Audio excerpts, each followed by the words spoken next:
ପିଲାମାନେ ଏହା ହେଉଛି ତୁମର ଦ୍ୱିତୀୟ ସମାପ୍ତି ସୂଚକ ମାନ ନିର୍ଦ୍ଧାରଣ 2025। ଠିକ୍ ଅଛି, ଏହା ହେଉଛି ଶ୍ରେଣୀ ସପ୍ତମ, ବିଷୟ ହେଉଛି ସଂସ୍କୃତ। ଠିକ୍ ଅଛି, ଶିକ୍ଷାର୍ଥୀଙ୍କ ନାମ ଏଇଠି ପିଲାମାନେ ତୁମର ସମ୍ପୂର୍ଣ୍ଣ ନାମ ଲେଖିବ। ଠିକ୍ ଅଛି, ତାପରେ ଏଇଠି ଲେଖିବ ତୁମର ରୋଲ୍ ନମ୍ବର, ଏଇଠି ଲେଖିବ ତୁମର ବିଭାଗ ଏବଂ ଏଇଠି ଲେଖିବ ତାରିଖ, ତୁମେ ଯେଉଁ ତାରିଖ ଦିନ ପରୀକ୍ଷା ଦେଉଛ। ଠିକ୍ ଅଛି, ତାପରେ ଏଇଠି ଲେଖିବ ତୁମର ବିଦ୍ୟାଳୟର ସମ୍ପୂର୍ଣ୍ଣ ନାମ। ଠିକ୍ ଅଛି, ତାପରେ ଏଇଠି ଲେଖିବ ତୁମର ବ୍ଲକ, ଏଇଠି ଲେଖିବ ତୁମର ଜିଲ୍ଲାର ନାମ। ଠିକ୍ ଅଛି, ତାପରେ ପିଲାମାନେ ଏହା ହେଉଛି ତୁମର ଏଇ ପରୀକ୍ଷାଟି ସମ୍ପୂର୍ଣ୍ଣ 2 ଘଣ୍ଟା। ପୃଷ୍ଠା ସଂଖ୍ୟା ହେଉଛି 6, ପ୍ରଶ୍ନ ସଂଖ୍ୟା ହେଉଛି 11 ଏବଂ ପୂର୍ଣ୍ଣ ସଂଖ୍ୟା ହେଉଛି 50 ମାର୍କ। ଠିକ୍ ଅଛି, ଦେଖିବା କ'ଣ ସବୁ ଅଛି। ପ୍ରଥମେ ପିଲାମାନେ ଦେଇଛି ଗୋଟିଏ ସୂଚନା। ଠିକ୍ ଅଛି, ସୂଚନାକୁ ଧ୍ୟାନ ଦେଇ ପଢ଼ିବ। ପ୍ରଶ୍ନର ଉତ୍ତର ଲେଖିବା ପୂର୍ବରୁ ଏହି ସୂଚନାକୁ ପଢ଼। ସମସ୍ତ ପ୍ରଶ୍ନକୁ ଭଲ ଭାବରେ ପଢ଼। ପ୍ରଶ୍ନ ସଂଖ୍ୟା ଓ ପୃଷ୍ଠା ସଂଖ୍ୟା ଠିକ୍ ଭାବରେ ମିଳାଇ ନିଅ। ପ୍ରଶ୍ନ ପଢ଼ି ସାରି ଠିକ୍ ଭାବରେ ନିର୍ଦ୍ଦେଶ ଅନୁଯାୟୀ ଉପଯୁକ୍ତ ସ୍ଥାନରେ ଉତ୍ତର ଲେଖ। ଯଦି ପ୍ରଶ୍ନ ବୁଝିବାକୁ ଅସୁବିଧା ହେଉଛି ତେବେ ଶିକ୍ଷକ ଶିକ୍ଷୟିତ୍ରୀଙ୍କୁ ପଚାରି ବୁଝ। ଠିକ୍ ଅଛି, ତେବେ ଆମେ ଦେଖିବା ପ୍ରଶ୍ନ ସବୁ କ'ଣ ଅଛି। ପ୍ରଥମ ପ୍ରଶ୍ନ, ଚିତ୍ରଂ ଦୃଷ୍ଟ୍ୱା ନାମ ଲିଖତୁ। ପିଲାମାନେ ଚିତ୍ର ତୁମେ ଯାହା ଦେଖୁଛ ତାହାର ନାମ ଲେଖିବ। ଠିକ୍ ଅଛି, ପ୍ରଥମ ଅଛି ଗୋଟିଏ ଅଙ୍ଗୁଳିର ଚିତ୍ର, ତୁମେ ଏଠି ଲେଖିବ ଅଙ୍ଗୁଳି, ଅଙ୍ଗୁଳି। ଠିକ୍ ଅଛି, ତାପରେ ଅଛି ଗୋଟେ ସିସାର ଚିତ୍ର, ତାକୁ କ'ଣ କହନ୍ତି? ସଂସ୍କୃତରେ ତୁମେ ଲେଖିଛ ଅଙ୍କନି, ଅଙ୍କନି। ଠିକ୍ ଅଛି, ତାପରେ ଅଛି ଜଣେ କେହି ବିକାଳି ଅଛି। ଠିକ୍ ଅଛି, ତାକୁ ସଂସ୍କୃତରେ କ'ଣ କହନ୍ତି? ସେଇଠି ଲେଖିବ ବିକ୍ରେତା।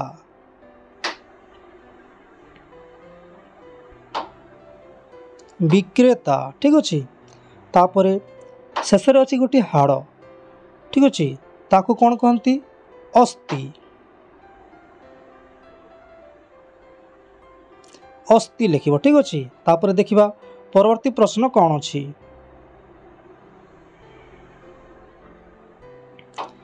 ଅକ୍ଷରାଣାଂ ମିଳନେନ ତ୍ରୟାଣାଂ ଏବ ଶୁଦ୍ଧ ଶବ୍ଦଂ ଲିଖତୁ। ପିଲାମାନେ ଅକ୍ଷରକୁ ମିଳନ କରି ଶୁଦ୍ଧ ଶବ୍ଦ ଲେଖ କହୁଛି। ଠିକ୍ ଅଛି, ପ୍ରଥମ କ ନମ୍ବର ସଠିକ୍ ଉତ୍ତରଟି ହେବ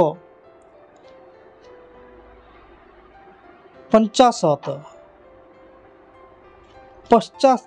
ଠିକ୍ ଅଛି, ମୁଁ ଏହାର ସମ୍ପୂର୍ଣ୍ଣ ଉତ୍ତର ଲେଖିଦେଉଛି, ପିଲାମାନେ ତୁମେ ଲେଖିବ। ଠିକ୍ ଅଛି,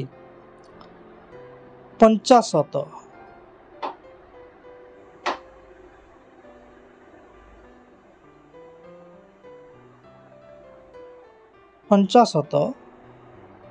ଠିକ୍ ଅଛି, ତାପରେ ପରବର୍ତ୍ତୀ ପ୍ରଶ୍ନ, ୟସମ୍ ଅଛି, ତୁମେ ଲେଖିବ ସମୟ। ଠିକ୍ ଅଛି, ସମୟ। ତାପରେ ଅଛି ତାସବି ଅଛି, ତୁମେ ଲେଖିବ ସବିତା। ଠିକ୍ ଅଛି, ତୁମେ ଲେଖିବ ସବିତା। ଠିକ୍ ଅଛି, ତାପରେ ଅଛି ବଣିବି, ତୁମେ ଲେଖିବ ବିପଣି। ଠିକ୍ ଅଛି, ତାପରେ ପରବର୍ତ୍ତୀ ପ୍ରଶ୍ନ ଦେଖିବା।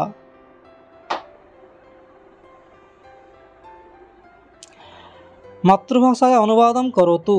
ପିଲାମାନେ ଏଠାରେ ଦେଇଛି ସଂସ୍କୃତରେ, ତାକୁ ସମ୍ପୂର୍ଣ୍ଣ ନିଜ ଓଡ଼ିଆ ଭାଷାରେ ଲେଖିବ। ଠିକ୍ ଅଛି, ଏଇଠି ଅଛି ସହ ଭଗିନ୍ୟଃ ସହ ଗଚ୍ଛତି, ଭଗିନ୍ୟଃ ସହ ଗଚ୍ଛତି। ଏଠାରେ ତୁମେ ଲେଖିବ ତାହାର ଓଡ଼ିଆ ହେଲା ସେ ଭଉଣୀ ସହିତ ଯାଉଛି। ସମ୍ପୂର୍ଣ୍ଣ ଓଡ଼ିଆରେ ଲେଖିବ ପିଲାମାନେ, ସେ ଭଉଣୀ ସହିତ ଯାଉଛି। ଠିକ୍ ଅଛି, ପରବର୍ତ୍ତୀ ପ୍ରଶ୍ନ, ହୃଦୟ ବୃକ୍ଷସ୍ୟ କୋଟରେ ଅସ୍ତି। ଏହାର ଓଡ଼ିଆ ହେଉଛି ପିଲାମାନେ ହୃଦୟ ଗଛର କୋରଡ଼ରେ ଅଛି। ହୃଦୟ ଗଛର କୋରଡ଼ରେ ଅଛି। ଠିକ୍ ଅଛି, ପରବର୍ତ୍ତୀ ପ୍ରଶ୍ନ,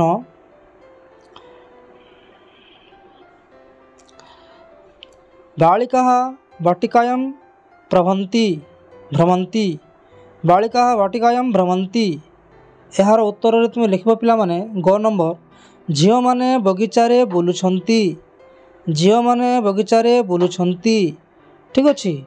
परवर्ती प्रश्न घ नंबर तुम लिख हरि दरिद्राय धनम वितरती तुम ये लिख घ नंबर हरि दरिद्र को धन देउछि हरि दरिद्र को धन देउछि ठीक अच्छे। परवर्ती प्रश्न 9 नंबर शिशु हस्तेन खादति यार ओडिया तुम लिख पाने शिशुटी हाथरे खाऊछि शिशुटी हाथरे खाऊछि ठीक अच्छे। धन्यवाद पिला माने आमे जीवा आगो को कौन सब प्रश्न अच्छी ठीक अच्छे। संस्कृत भाषा अनुवादन करतु पिला माने एठी ओडिया देछि तुम ताकू संस्कृत भाषा रे लिखिबो ठीक अच्छे। क नंबर समाज रे तुम एठी संस्कृत रे लिखले ताउड हबो समाज ठीक अच्छे समाज वो समाज ठीक अच्छे। तापर त्याग करी तुम ये लिख त्यक्त्वा ठीक अच्छे त्यक्त्वा ठीक है। आउ टे क्लीयर कर मुझे लिखी दूसरी पिला माने तुम लिख ठीक अच्छे त्यक्त्वा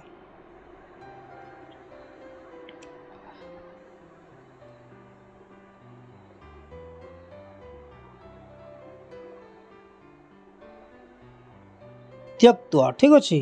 तापर परवर्ती प्रश्न बहिर बहिर तुम ताको लिख पुस्तकस्य कौन लिख पुस्तकस्य पुस्तकस्य ठीक अच्छे। परवर्ती प्रश्न देखिबा कौन अच्छी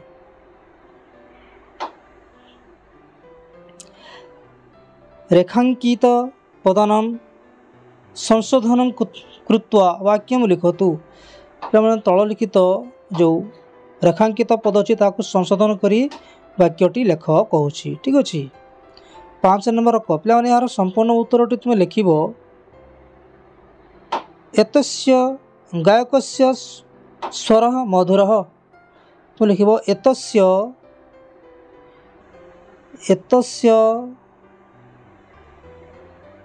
गायकस्य गायकस्य स्वर मधुर ठीक अच्छे। परवर्ती प्रश्न बालिका ख नंबर सठिक उत्तर लिख पिला माने बालिका तत् कुसुमम आनयति बालिका तत् तुम ये लिख बालिका तत् कुसुमम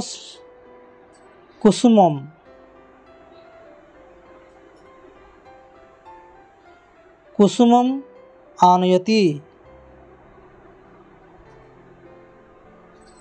आनयति ठीक अच्छे।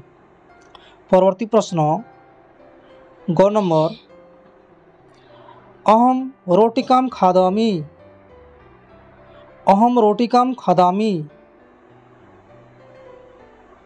अहम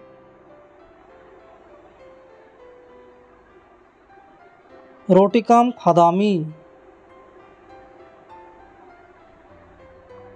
ठीक अच्छे। परवर्ती प्रश्न देखिबा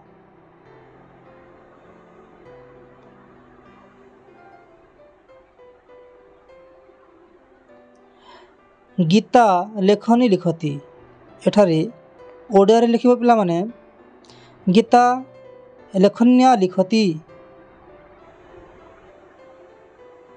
गीता लेखन्या लिखती ठीक अच्छे। परवर्ती प्रश्न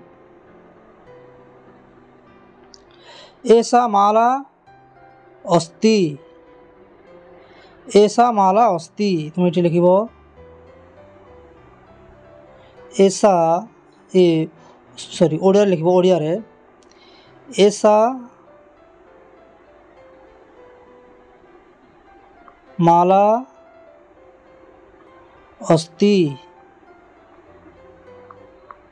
ठीक अच्छे तापरे परवर्ती प्रश्न देखिबा मातृभाषाया पश्चिमी वाक्ये अर्थ लिखतु मैंने जेकोसी गोटेर अर्थ 5टी वाक्य लेख कहूँ। ठीक अच्छे ये दुईटी श्लोक देछि मझे अथवा कहूँ जेकोसी गोटेर अर्थ 5टी वाक्य लिखा कहूँ। ठीक अच्छे पे यार संपूर्ण उत्तर मुझे भिडियो स्क्रीन रे देछि तुम्हें लिखिनेब। ठीक अच्छे देखिबा आग को क्यों सब प्रश्न अच्छी।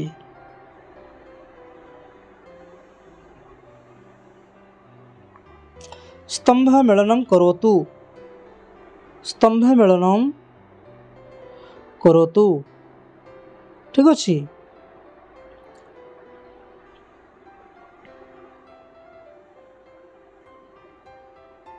यार उत्तर तुम लिखा पिला माने कस्तंभ खस्तंभ त्रिशम त्रिशम त्रिशत त्रिशत अच्छी ये अच्छी 30। ठीक अच्छे तापर अच्छी तानी तानी अच्छी तुम लिख पुष्पाणी तानी पुष्पाणी तापर अच्छी सत्यम सत्यम बदामी बदामी ये एमती घटना। ठीक अच्छे तापर देखिबा परवर्ती प्रश्न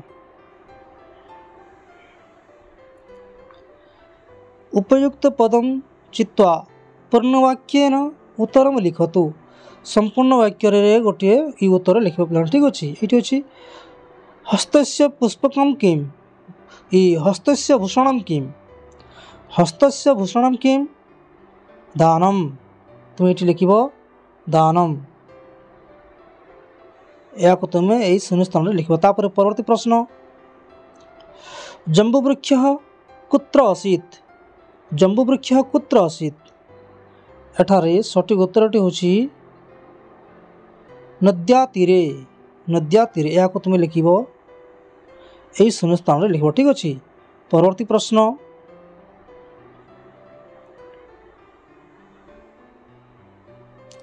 विवेकानंद किम खादाति विवेकानंद किम खादति यार उत्तर तुम लिख पिला माने निरामिष या तुम ये लिख निरामिष। ठीक अच्छे परवर्ती प्रश्न मूलिका कुत्र स्थिता मूलिका कुत्र स्थिता यार उत्तर तुम लिख पिला माने बने यही शब्द को तुम ये लिख। ठीक अच्छे परवर्ती प्रश्न देखिबा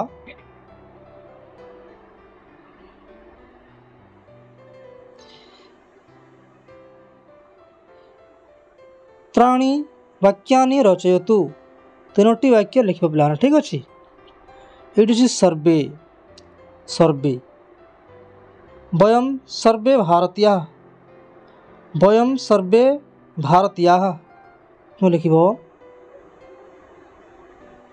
वयम सर्वे भारतीय। ठीक अच्छे परवर्ती प्रश्न शांति शांति लगे कर तुम गोटे वाक्य लिख। ठीक अच्छे विद्यालय छात्रा सन्ति सन्ति विद्यालय विद्यालय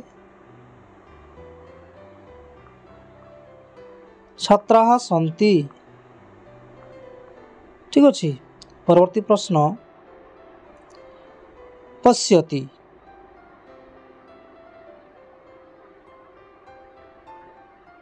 बालिका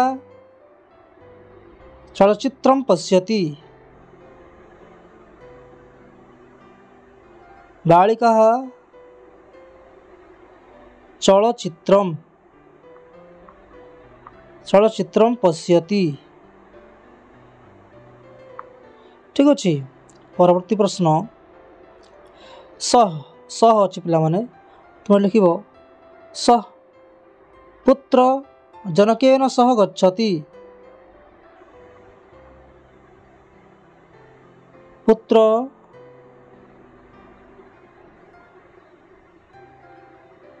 जनकेन सह गच्छति। ठीक अच्छे। परवर्ती प्रश्न देखिए पिला माने कौन अच्छी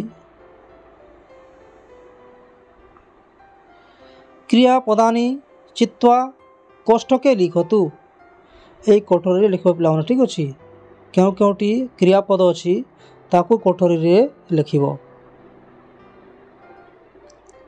10 नंबर ठीक अच्छे पठतः तुम यहाँ लिख पिला माने यही कोठरी लिखिब ताकू क्या लिखिब तापरे अवसत अवसत ए शब्द को लिखिब तापरे लिखिब ददाती यहाँ लिखिब। ठीक अच्छे यही कोठरी लिखिब। परवर्ती प्रश्न अच्छी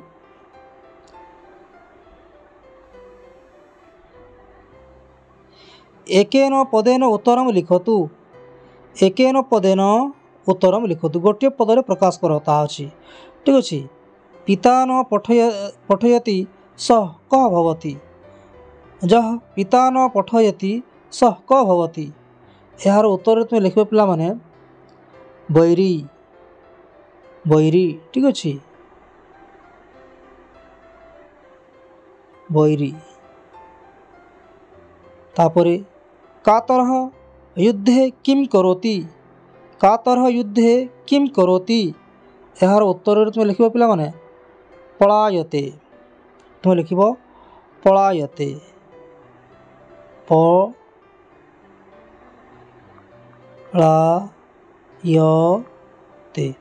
पलायते। ठीक अच्छे तापर अच्छी वृक्षस्य उपरि कः झटिति आगच्छत यार उत्तर तुम लिख पिला माने ग नंबर